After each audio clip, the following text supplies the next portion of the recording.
Hi, and welcome to ECISD at Home. My name is Virginia Hunt, and I serve as your AVID District Coordinator. AVID stands for Advancement via Individual Determination. The topic for today is success. Many of us might think that success is a straight line. You grow up, you get a job, and you're successful. But very rarely does that actually happen in a straight line. The struggle is real and it doesn't always, and everyone has their own success journey.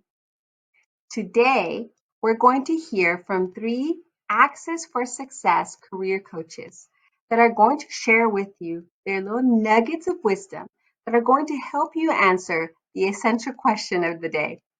What can I do today to be better prepared for my future?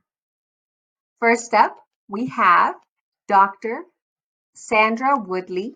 She is the UTPB president, and she is reflecting on her middle school years, giving advice to her middle school self.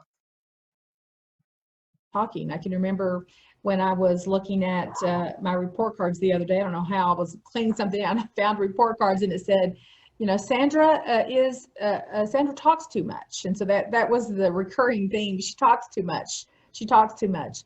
And so I really wouldn't go back and be less social because I think that's part of growing up, and you want to have fun and have those, extracurricular activities that make sense. But the thing that I did not do is take seriously some of my classes because at that time, no one in my family had ever gone to college, and I didn't plan to go to college. So it was not something that I prepared for because I didn't think I was going to go. And so, for example, I really only took algebra in high school. That was back before you had the Common Core, where you had to take these multiple years of math and science to graduate from high school. I just didn't take them. And so when I found myself understanding really early after I got married very young and started to raise a family and decided I needed to go to college, I wasn't prepared for college. And so I almost flunked out of my first algebra class in college because I had never really studied it. I didn't know it.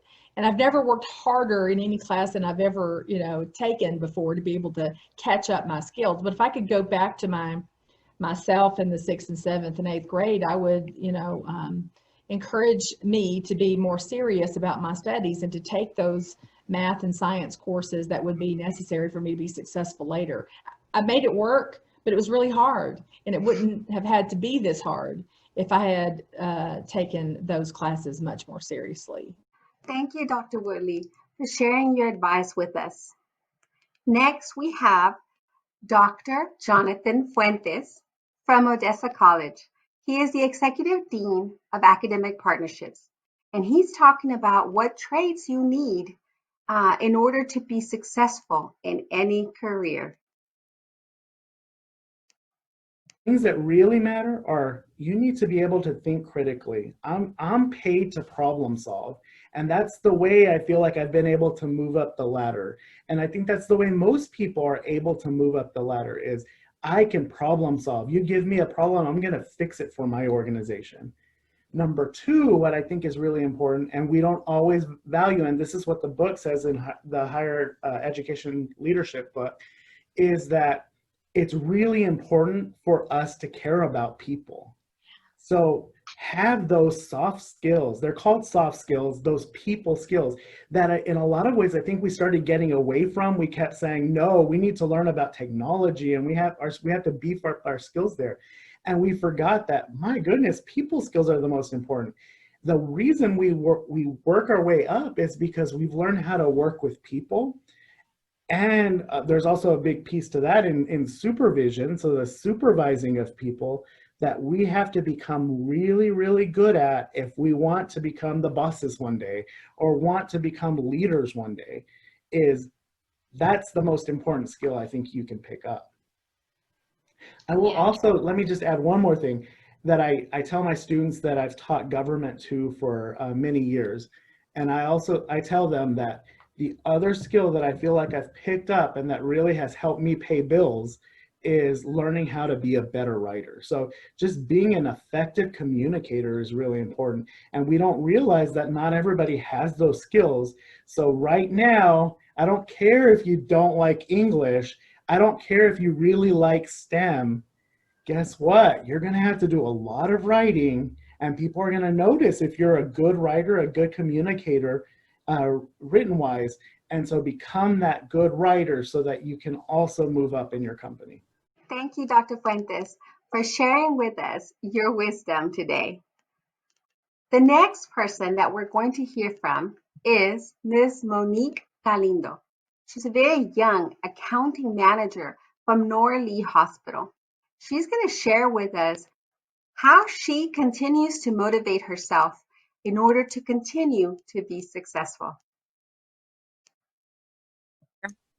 In middle school, elementary, when we would do word searches and the teacher would give us a word search and we had to flip it over, and then she'd say, okay, you have 30 seconds to find as many words. Even that was a challenge. I'd be like so serious and turn my word search over and try to get as many as I could. And until this day, I do the same thing with my grandpa. We'll be on an airplane and I'm like, Dad, are you ready? Because you have your word search and I have mine, so we're going to see how many we can get. So I think that I've always made a game out of my challenges, because that just motivates me more, just to have that prize at the end, or that feeling of, yes, I knew I could do it. I could do it. So I did it. So I think even from the beginning, just a small contest in class, like even painting a pumpkin, what you do when you're young. I always wanted to paint my pumpkin and be the best that I could be at painting my pumpkin. Just anything as small as that just builds that motivator in you to be the best that you could be in whatever you're striving to be. You're not always going to be the best in that category for everybody, but you're going to be the best that you can be for yourself. And so I always think that I try to challenge myself versus myself, not versus everybody else. I just tried to challenge myself. So if I knew that maybe in track, if I knew that I had a time of this for a 1 meter dash, the next time I would try to beat my time. And I would always just make everything a challenge for myself. And I think that that's really what just motivates me to be a better me. Thank you, Ms. Galindo, for sharing with us how you continue to challenge yourself. Okay, students, now it's up to you.